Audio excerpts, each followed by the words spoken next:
Key జై. అందరికీ జై బాబా అండి.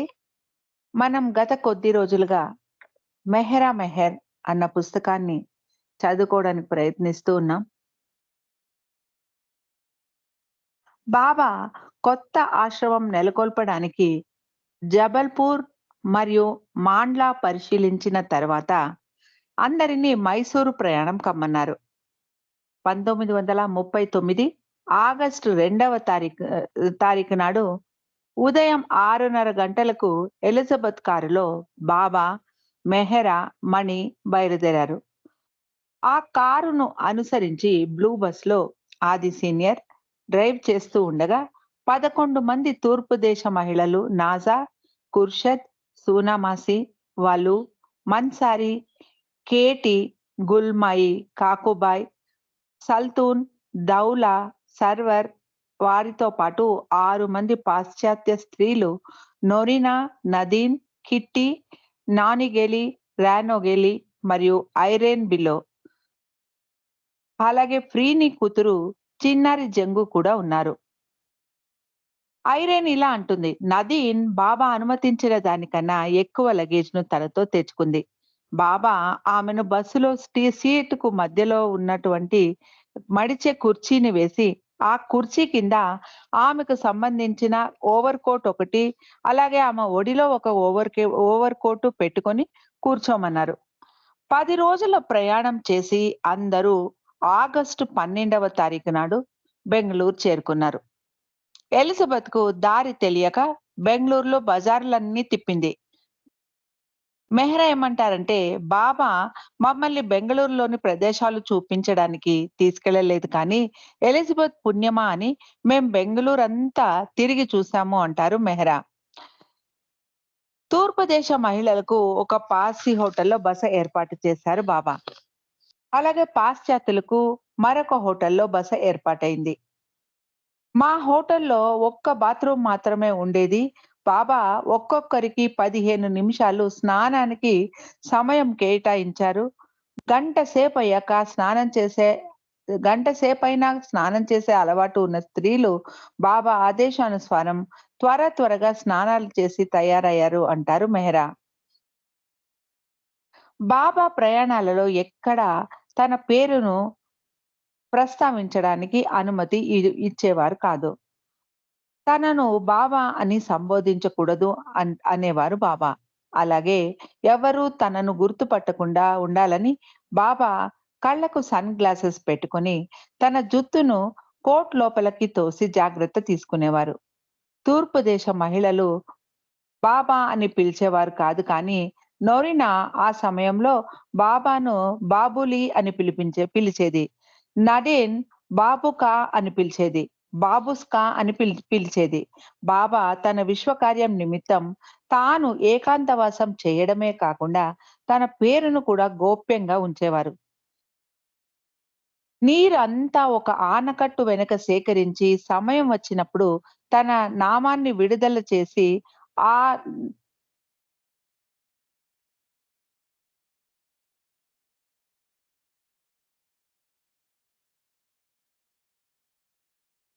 నీరంతా ఒక ఆనకట్టు వెనక సేకరించినట్టు సమయం వచ్చినట్టు తన నామాన్ని విడుదల చేసినప్పుడు ఆ ఆనకట్టు తాకిడికి అది తెగిపోయి నీరు వరదల ఉధృతంగా ప్రవహిస్తుంది అంటారు మణి.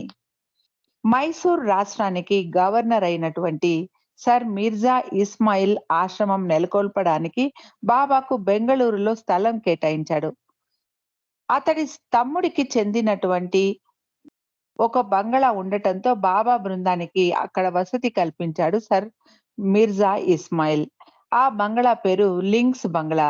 ఆగస్టు 14వ తేదీన అందరూ ఆ బంగళాలోకి మారిపోయారు. ఆ బంగళాకు చాలా పెద్ద ఆవరణ ఉండేది. బాబా ఆ ఆవరణలోనే తన ఏకాంతవాసానికి ఒక చిన్న గుడిసెను నిర్మించమన్నారు. ఆ బంగళాకు దగ్గరలోనే ఉన్న ఇంకొక బంగళాలో పురుష మండలి వారు ఉండేవారు. అప్పుడే ఇంగ్లాండ్ నుండి వచ్చిన డాంకిన్ కూడా బెంగళూరుకు వచ్చి బాబాతో కలిశాడు. గైమాయి, ఆమె 2 కూతుళ్ళు, గైమాయి సోదరి భానుమాసి, ఆమె కొడుకులు దాది మరియు శామ్ కేరవాలా, జగ్గన్ భార్య శాంత, ఆమె కూతురు శకుంతల వచ్చి చేరడంతో మహిళల సంఖ్య 23కు చేరింది. నొరీనా ఆశ్రమం నెలకొల్పే పనులలో తనములకై ఉంది. బెంగళూరు పొలిమేర్లలోని బైరమంగళలో విశ్వ ఆధ్యాత్మిక కేంద్రాన్ని స్థాపించడం కోసం బాబా తీరిక లేకుండా ఉన్నారు. చాంజీ సోదరుడు నారోజీ దాదా చాంజీ నమూనాలను గీసి కట్టడాల పర్యవేక్షణను చేయడానికి బొంబాయి నుండి తన కూతురు నర్గీస్‌తో కలిసి ఆగస్టు 24వ తేదీన బెంగళూరు వచ్చాడు. విశాలమైన లింక్స్ బంగళాలో అందరూ సర్దుకున్నారు. బాబాకు కింద అంతస్తులో గది కేటాయించారు. తూర్పు దేశ స్త్రీలు పై అంతస్తులో, పాశ్చాత్య స్త్రీలు కింద ఉండేవారు. మెహ్రా, మణి ఒక గదిలో ఉండేవారు. ఆ గదిలో ఉన్న డ్రెస్సింగ్ రూమ్‌ను ఒక చిన్న వంటగదిలాగా మార్చి, అందులో బాబా కోసం వంట చేసేది మెహ్రా. మెహ్రూ జసావాలా మరియు వలు బాబా బట్టలను ఉతికేవారు. కేటీ మరియు మను జసావాలా వంట పని చూసేవారు. చాలా మందికి భోజనం వండాలి కాబట్టి మిగిలిన వారు సహాయం చేసేవారు. చాలా మంది పనివారు ఉన్నప్పటికీ ఎవరి గది వారే ఊడ్చి శుభ్రం చేసుకోవాలి. అందరికీ శాకాహార భోజనమే వండేవారు. సాయంత్రం పూట అందరూ బ్యాడ్మింటన్ ఆడేవారు. పాశ్చాత్యులు అలా బయటికి వాకింగ్ చేయడానికి అనుమతి ఉండేది. వాతావరణం చాలా చల్లగా మారిపోయింది. కేటీ మరియు మను చాలాసేపు వంటగదిలోనే ఉండటంతో వారికి చెమట పట్టేసేది. ఎప్పుడూ వెచ్చటి ఊలు దుస్తులు ధరించి, చలి నుండి రక్షణ పొంది, జలుబు, జ్వరం రాకుండా చూసుకోవాలి అని బాబా అందరికీ ఆదేశం ఇచ్చి ఉన్నారు. ఒకరోజు బాబా పిలవడంతో తాను కోట్ వేసుకోలేదు అన్న విషయం మర్చిపోయి, అలాగే బాబా వద్దకు వెళ్ళిపోయింది కేటీ. బాబా చాలా అసహనంగా ఆమెను మందలించి తిరిగి వెళ్లి కోట్ వేసుకొని రమ్మన్నారు. ఆ రోజంతా కేటీ బాబాను నొచ్చుకునేలాగా చేశానే అంటూ బాధపడుతూనే ఉంది. బాబా ఆమెను అనునయించి మరేం పర్వాలేదు, దాని గురించి మర్చిపో అంటూ కేటీని సముదాయించారు. బాబాకు మేము నొచ్చుకొని మనసు కష్టపెట్టుకోవడం ఇష్టం ఉండేది కాదు అంటారు మెహ్రా. నా ముందు మొహాలు వేళ్లాడేసుకొని వెల్లుల్లి తిన్నట్టు పెట్టుకోకూడదు అని బాబా పదే పదే చెప్పేవారు. నవ్వండి అని కట్టడి చేసేవారు బాబా. మేము బాబా ఆజ్ఞను పాటించాలి కాబట్టి ఎప్పుడూ ఉల్లాసంగా, సంతోషంగానే ఉండటానికి ప్రయత్నించేవారమంటారు మెహ్రా. బాబా తన విశ్వకార్య నిమిత్తం చేసే పనిలో ఎంతో తనములకలై ఉండేవారు. మళ్ళీ తన ముందు తిరిగేవారు విషాదంగా, నిస్పృహగా కనిపిస్తే బాబాకు అది నచ్చేది కాదు. అందుకే మా వంతు కృషిగా బాబాకు అసహనం కలిగించకుండా సంతోషంగా నవ్వుతూ ఉండటానికే మేం ప్రయత్నించేవారం అంటారు మెహ్రా. బాబాకు మా ప్రవర్తన ఒక భారం కాకుండా చాలా జాగ్రత్తగా వ్యవహరించేవారు అంటారు కేటీ. బాబా వంటగదిలో పనిచేసే ఇద్దరు కేటీ మరియు మనులను తమాషాగా నట్టు, గట్టు అంటూ పంది పిల్లలకు పెట్టిన పేర్లతో పిలిచేవారు. ఒకసారి తన ముందు కూర్చొని ఉన్న కేటీని బాబా ఏమిటి ఆలోచిస్తున్నావు అని అడిగారు. వంటగదిలో స్టవ్ మీద ఉడుకుతూ ఉన్న అన్నం గురించి ఆలోచిస్తున్నాను బాబా అంది కేటీ. బాబా కేటీని వంటగదిలోకి వెళ్లి స్టవ్ ఆఫ్ చేసి రమ్మన్నారు. మొహానికి సోప్ వేసుకొని రుద్దుకుంటూ ఉండగా బాబా పిలిస్తే వెంటనే అలాగే వచ్చేయాలి. అప్పుడు బాబా నిన్ను చూసి వెళ్లి మొహం కడుక్కొని రా అని పంపిస్తే మళ్ళీ వెళ్లి నీటిలో మొహాన్ని శుభ్రం చేసుకొని రావాలి. బాబాకు సంసిద్ధత చాలా ముఖ్యం. బాబాను వేచి ఉండేలాగా చేయకూడదు. విధేయత గురించి బాగా నొక్కి చెప్పేవారు బాబా. నాకు ప్రేమ కన్నా విధేయత ఇష్టం. మీరు 100% ప్రేమిస్తే 100% విధేయతను చూపగలరు అనేవారు బాబా. కేటీ ఇంకా ఇలా అంటారు. బాబా దగ్గరకు వచ్చిన తర్వాత పూర్తిగా బాబాకు సర్వార్పణ కావడానికి ప్రయత్నించేదాన్ని. ఏది సగం సగం ఉండకూడదు. అంతా బాబాకే వదిలిపెట్టేయాలి. మొత్తం ఆయన చేతుల్లోకే వదిలేయాలి. సంపూర్ణ విధేయత, సంపూర్ణమైన ప్రేమ, అంతేగాని సగం సగం పనికిరాదు అంటారు కేటీ. ఆగస్టు 31వ తారీఖున షిరీన్ మాయి మరియు ఆర్నవాజ్ బెంగళూరు వచ్చారు. రెండవ అంతస్తులో ఒక గదిని షిరీన్ మాయికి ఇచ్చారు. లింక్స్ ఎదురుగా ఉండే గోల్ఫ్ కోర్స్‌లో ఇంగ్లీష్ వారు ఆటలాడటాన్ని బైనాక్యులర్స్‌లో చూసి ఆనందించేది షిరీన్‌మాయి.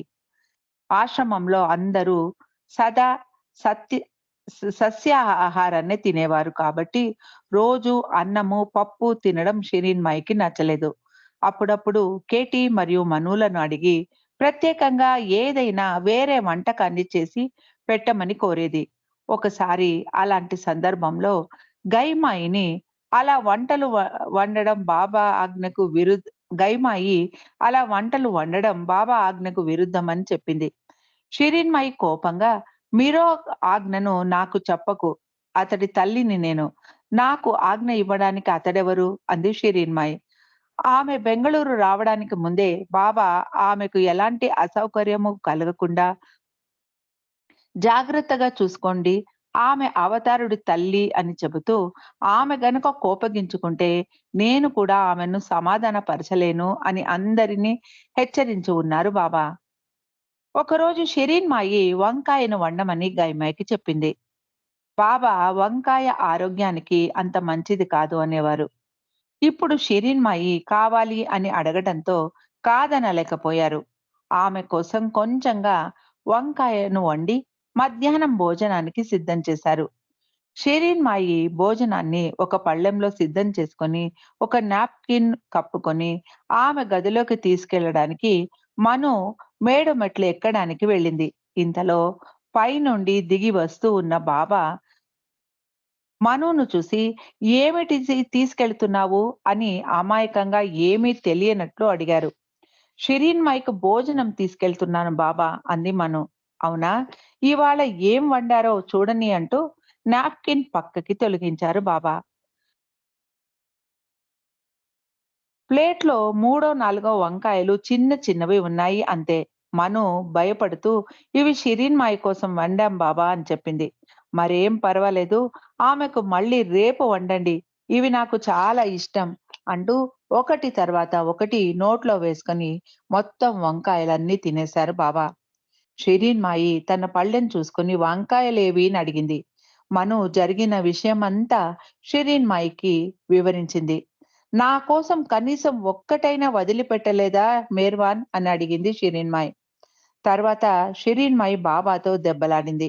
"ఎందుకు మీరు ఎప్పుడు నేను ఏది తినాలని తెప్పించుకున్నా నువ్వు దాన్ని మొత్తం తినేస్తావు. నా కోసం కనీసం ఒక్క వంకాయను కూడా వదిలిపెట్టలేదు. నేను ఏమి తినాలన్నా కుదరకుండా చేస్తావు" అని నిష్ఠూరంగా చెప్పింది షిరీన్ మాయి. "రేపు నీకోసం ఎక్కువగా వండిస్తానమ్మా" అన్నారు బాబా. మెహరా షిరీన్ మాయికి ఎంతో గౌరవాన్ని ఇచ్చేది. షిరీన్ మాయికి దాహంగా ఉంటే నీరు తెచ్చి ఇవ్వడం, అలాగే ఆమె చేతిలోని ఖాళీ గ్లాస్ తీసుకొని వెళ్ళడం లాంటివి మెహ్రా ఎంతో జాగ్రత్తగా చేసేది. ఇలాంటి చిన్న చిన్న పనులు షిరీన్ మాయికి ఆనందాన్ని కలిగించేవి. మెహ్రాకు పెద్దలను గౌరవించడం బాగా తెలుసు అనేది షిరీన్ మాయి. షిరీన్ మాయి మాట కొంచెం కఠినంగా ఉన్నా ఆమె మనసు చాలా మెత్తగా వెన్నలాగా ఉండేది. నాతో ఎంతో ప్రేమగా మాట్లాడేది అంటారు మెహ్రా. బాబా చిన్ననాటి విషయాలను నాకు వివరించేది. ఒక్కొక్కసారి వేరే వారి మీద చిరాకు ప్రదర్శించినా నాతో సఖ్యంగా ఉండేది. ఎదుటి వారిని నిశితంగా గమనించి వారి గుణగణాలను ఇట్టే బేరీజు వేసేసేది షిరీన్ మాయి. తన అభిప్రాయాన్ని నిక్కచ్చిగా బాబాతో వెల్లడించి చెప్పేది షిరీన్ మాయి అంటారు మెహ్రా.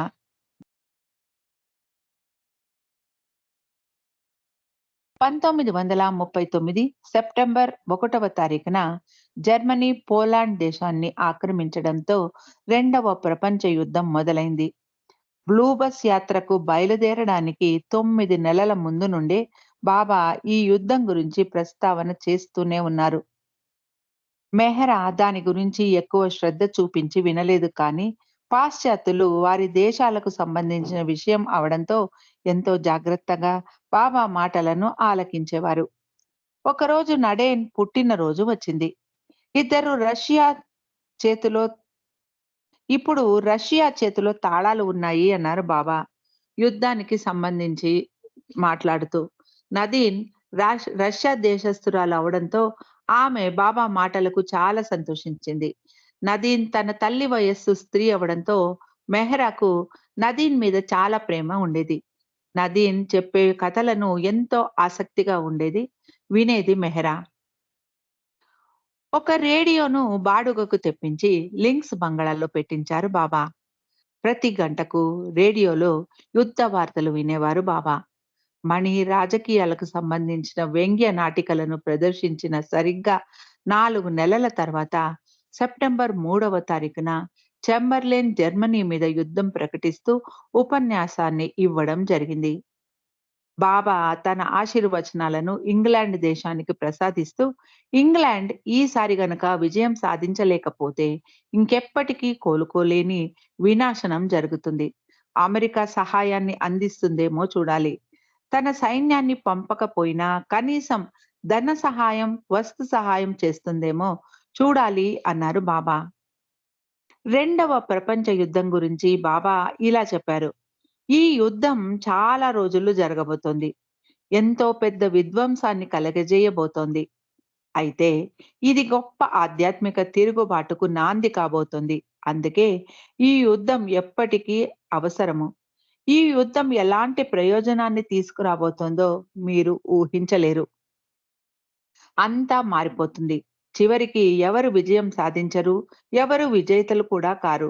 మొత్తం నలిపివేయబడుతుంది, క్షీణించిపోతుంది. కానీ ఒక కొత్త వ్యవస్థకు దారి చూపబడుతుంది అంటూ వినాశనాన్ని సృష్టిస్తున్న ఇద్దరు నాయకుల గురించి బాబా ఇలా అన్నారు.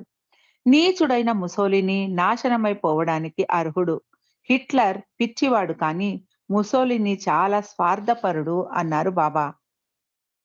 బాబా లింక్స్ ఆవరణలో మస్తులతో పని చేస్తూనే ఉన్నారు. యుద్ధం ప్రారంభమైనప్పటి నుండి మస్తుల మనోవైఖరిని నిమిషానికి మారిపోవడం మండలి వారు గమనించారు. మస్తులు భగవంతుడికి నిజమైన సైనికులు అన్నారు బాబా. అక్టోబర్ 6వ తారీఖున మెహరాబాద్ నుండి మిగిలిన వారు అక్కడ ఉన్న జూని కూడా తీసుకొని బెంగళూరు బాబా ఆదేశానుసారం వచ్చారు. లింక్స్ ఆవరణ చాలా విశాలంగా ఉండటంతో జూను కూడా అక్కడే నెలకొల్పడం జరిగింది. అక్కడ నివసించే వారి సంఖ్య పెరగడంతో అందరి కోసము వంట వండడం, జూలో ప్రాణులకు సేవ చేసి చూసుకోవడం, స్త్రీలకు పని ఎక్కువైపోయింది. బాబాను స్మరించుకొని పని చేసుకోవడంతో మనస్సులను బాబా మీదే కేంద్రీకరించడానికి సులభం అయ్యేది స్త్రీలకు. కోతిపిల్ల లక్కీని ఒక పంజరంలో పెట్టారు. బాబా ఒక్కొక్కసారి లక్కీని మెహ్రా గదికి తీసుకొని వచ్చి మంచం మీద కూర్చోబెట్టి దానితో ఆడుకునేవారు. అది బాబా భుజాల మీద ఎక్కి కూర్చునేది. స్త్రీలందరూ దాన్ని చేష్టలను చూసి నవ్వుకునేవారు. మణి దగ్గర ఒక సైకిల్ ఉండేది. మణి లక్కీని తన సైకిల్ మీద కూర్చోపెట్టుకొని కాంపౌండ్ అంతా తిప్పేది. ఐరేన్‌కు జంతువులంటే చాలా ఇష్టం. బాబా ఆమెకు జంతువుల సంరక్షణ పనిని అప్పగించారు. నట్టి, గట్టి అన్న పందులు చాలా తెలివిగలవి. పేరు పెట్టి పిలవగానే వచ్చేసేవి. అవి 4 పిల్లలను పెట్టాయి. ఆ పంది పిల్లలు చాలా చిన్నగా, ముద్దుగా ఉండేవి. ఎలుకలు వాటిని తినేస్తాయి అనుకొని ఆ పంది పిల్లలను తన గదిలోనే జాగ్రత్తగా ఒక పెట్టెలో దాచి చూసుకునేది ఐరేన్. వాటికి పాలు, బ్రెడ్ తినిపించేది. ఒకరోజు ఆ బంగళా యజమాని మహమ్మదీయుడు అవడంతో ఆ పంది పిల్లలను చూసి అవి అక్కడ ఉండటానికి అభ్యంతరం తెలియజేశాడు. బాబా ఆ పంది పిల్లలను ఒక స్థానిక ప్రేమికుడికి ఇచ్చి వాటిని చంపకుండా సాకమని చెప్పాడు. ఎలిజబెత్‌కు జంతువులంటే చాలా ఇష్టం. ఒకసారి బజారులో ఒక నెమిలిని చూసి అది కొనుక్కొని తెచ్చింది. అది చాలా నెమ్మదిగా బాబా బాగా పెరిగి మంచి బలంగా ఉండేది. దానికి మోతి అని పేరు పెట్టారు. ఒక తెల్ల కోడి పుంజును కూడా తీసుకొచ్చారు. బాబా ఐరెన్‌కు ఒక కుక్క పిల్లను, ఒక నక్క పిల్లను, వేట కుక్కను కూడా ఇచ్చి చూసుకోమన్నారు. బ్లూ బస్ యాత్రలలో మణి ఒక్క అక్షర ఫలకాన్ని ఎప్పుడూ తన వద్ద ఉంచుకునేది. బాబా ఏదైనా చెప్పాలంటే ఆ అక్షర ఫలకాన్ని ఉపయోగించి చెప్పడానికి వీలుగా ఉంటుంది అని మణి అలా చేసింది. ఒక్కొక్కసారి బాబా చెప్పే విషయాలను తన డైరీలో రాసుకునేది మణి. బాబా అక్షర ఫలకాన్ని చూపించినప్పుడు మణి దాన్ని చదవడంలో మరియు బాబా చేతి సంజ్ఞలను చదవడంలో కూడా మంచి ప్రావీణ్యాన్ని సంపాదించుకుంది. బాబా అక్షర ఫలకాన్ని చదవడం నాకు ఎంతో సహజంగా అలవాటైంది అంటారు మణి. తల్లకిందలుగా చూపించినా నేను చదివే స్థాయికి చేరుకున్నాను అంటారు మణి. బాబా చెప్పే విషయాలను అలా రాసుకుంటూ ఉంటే ఒక్కొక్కసారి బాబా చాలా చిరాకు పడేవారు. మీరు మీకు పదాలు ఎందుకు? నాతో ఉండడమే ముఖ్యం. నా ముందు కూర్చోండి. గ్రహించండి. నాతో ఉన్నంత సేపు నా సాంగత్యాన్ని ఆస్వాదించండి. అందుకే ప్రయత్నించాలి మీరు అనేవారు బాబా. అలా నోట్స్ తీసుకుంటూ మనస్సును సంపూర్ణంగా తన మీద కేంద్రీకరించడం కష్టమంటూ బాబా అలా రాసుకోవడం మానిపించేసేవారు.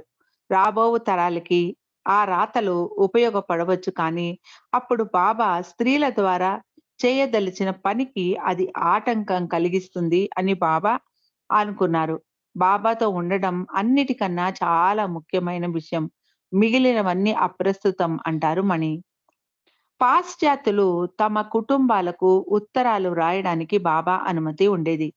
రానో సోదరుడు క్లిఫోర్డ్ బాబాకు అంత ఆకర్షింపబడలేదు. తాను తన తల్లి బా తన తల్లి బాబాను ప్రేమించినట్టు తన సోదరుడు ప్రేమించలేకపోతున్నాడే అని రానో బాధపడుతూ ఉండేది. నీవు ఎందుకు చింతిస్తావు? నీకు నానికి నాతో ఉన్న సంబంధం మూలాన అతడికి కూడా ఆ ప్రయోజనాన్ని తప్పకుండా కలుగుతుంది అని బాబా రానతో చెప్పారు. బాబా అలా బాబా అలా పొందే ప్రేమ నేరుగా అతడికి దొరకదు. నేరుగా మీ ప్రేమను నా సోదరుడు పొందగలిగితే ఎంత బాగుంటుంది అనేది రానో.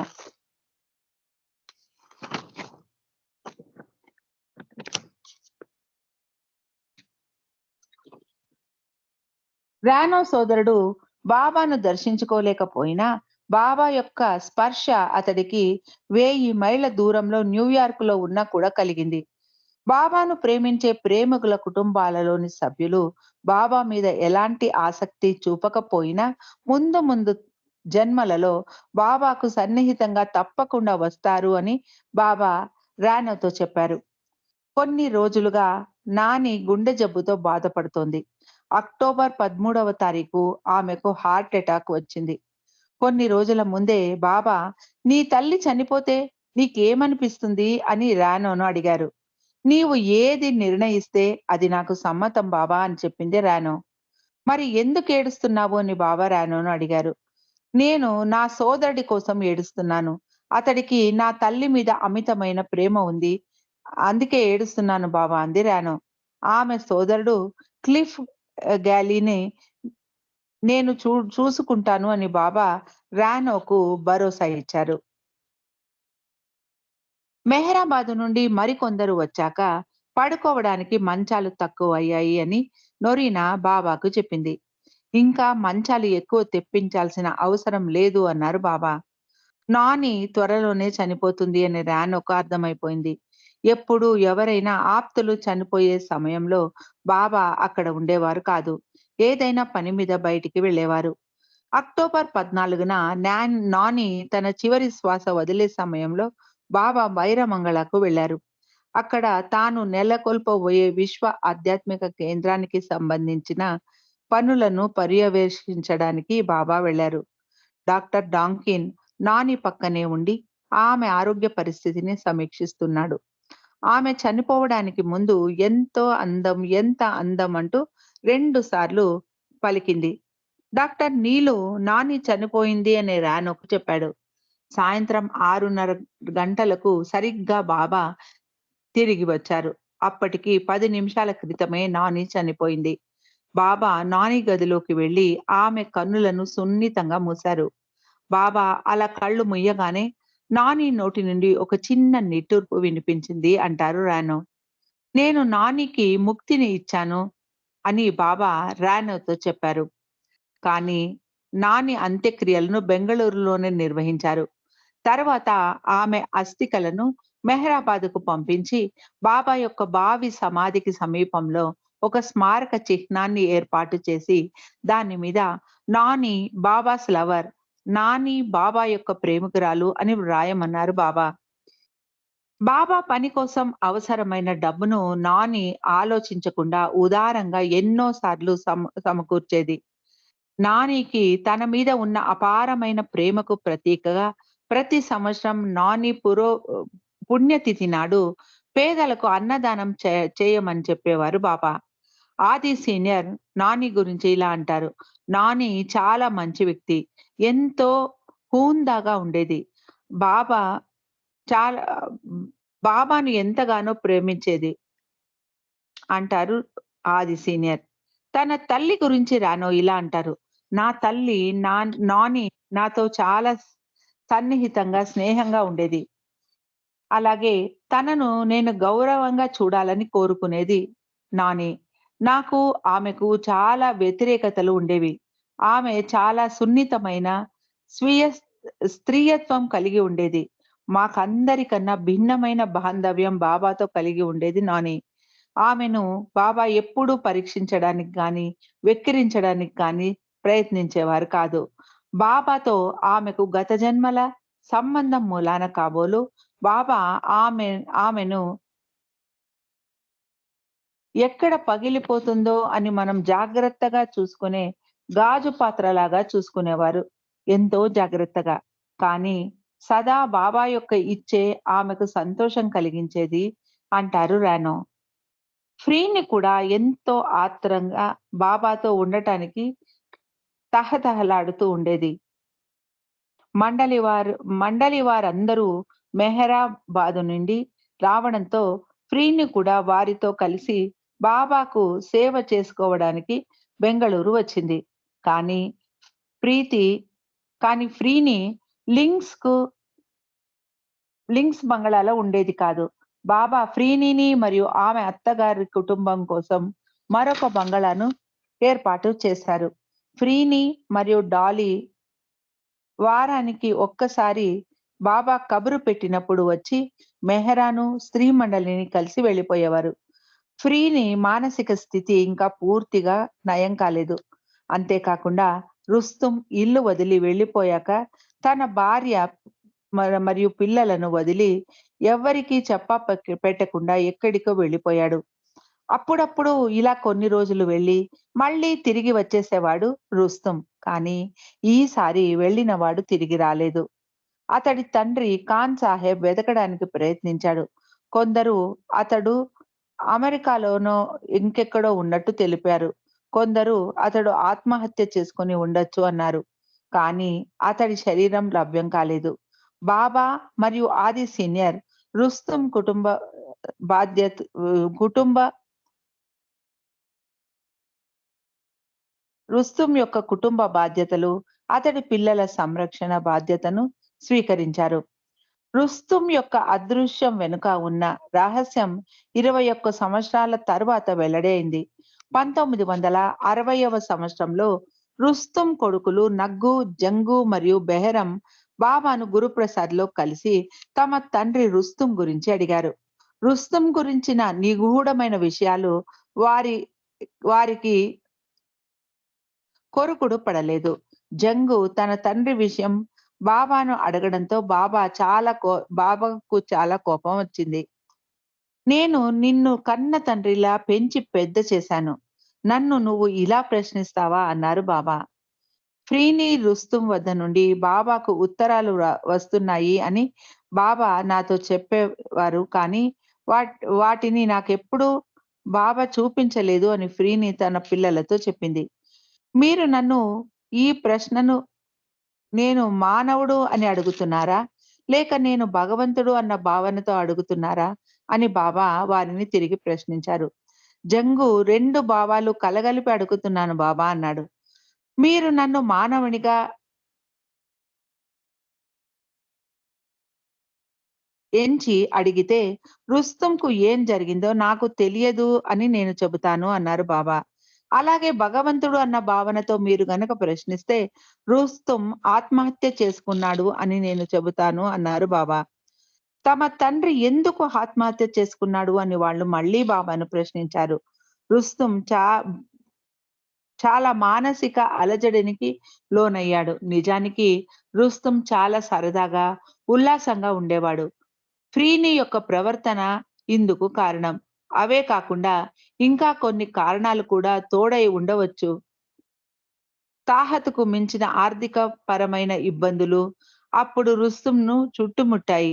బాబా అతడిని ఒక 6 వారాలు ఎక్కడికైనా వెళ్లి దూరంగా ఉండి రమ్మని ఆదేశించారు. తాను ఆ పరిస్థితులను చక్కబెట్టి అప్పులను తీర్చివేసిన తర్వాత తిరిగి రమ్మన్నారు. ఆది సీనియర్ కూడా అప్పుడు అక్కడే ఉన్నాడు. అతడు కూడా అలా చేయడం మంచిదే అనుకున్నాడు. కానీ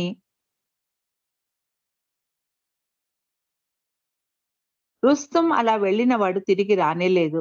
పరిస్థితిని ధైర్యంగా ఎదుర్కోకుండా రుస్తుం దాని నుండి సులభమైన పరిష్కారాన్ని వెదుక్కుంటూ వెళ్ళిపోయాడు అన్నారు బాబా. రుస్తుం పిల్లలకు బాబా సమాధానం ఒక పెద్ద విఘాతం. వారు మెల్లమెల్లగా బాబాకు దూరమయ్యారు. బాబా అంటే గౌరవం ఉన్నప్పటికీ బాబాను నిండు మనస్సుతో అనుసరించలేకపోయారు. జంగు బాబా దగ్గరికి జంగు బాబా దగ్గర ఆశ్రమంలో పెరిగాడు. బాబాను చాలా గాఢంగా ప్రేమించేవాడు. అయినా అతడికి కూడా బాబా 100% భగవంతుడు అన్న విశ్వాసం లేకుండా పోయింది. కానీ బాబా నాకు కన్న తండ్రిలాగా ప్రేమను పంచారు. ఆది కన్నా నాకు బాబాయే ఎక్కువ. బాబాను నేను తండ్రిగా స్వీకరిస్తాను అంటారు జంగు. వీటన్నిటిని పక్కన పెడితే రుస్తుం బాబాని ఎంతగానో ప్రేమించేవాడు.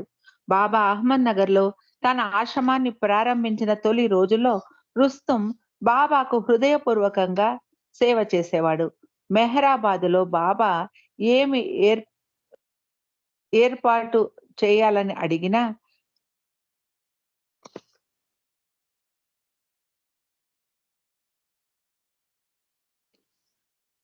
సమకూర్చేవాడు రుస్తుం. మెహరాబాద్‌లో బాబా ఏర్పాటు చేసిన పాఠశాలకు ఇంగ్లాండ్ నుండి పిల్లలను తీసుకురావడానికి బాబా పంపించిన ప్రతినిధిగా రుస్తుం వెళ్లి పాశ్చాత్య దేశాలకు ఆధ్యాత్మిక కేబుల్స్ మరి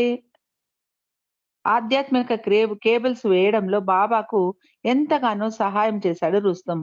బాబా రుస్తుం చూపించిన ప్రేమ, విధేయతలకు ఎంతగానో సంతోషించి కొనియాడేవారు. మెహ్రూ మరియు ఫలు తన గురించి ఏమి అనుకుంటున్నారు? బాబా పట్టించుకోలేదు.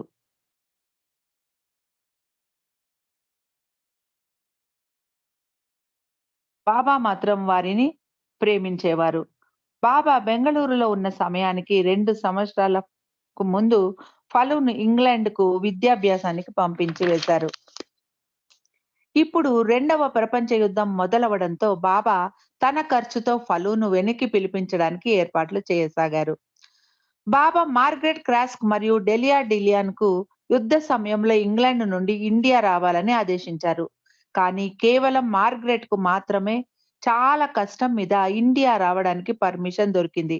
ఆ యుద్ధం కోసమే బాబా ఇంగ్లాండ్ నుండి ఒక లింక్ లాగా తనను ఇండియా పిలిపించారేమో అంటారు మార్గరెట్.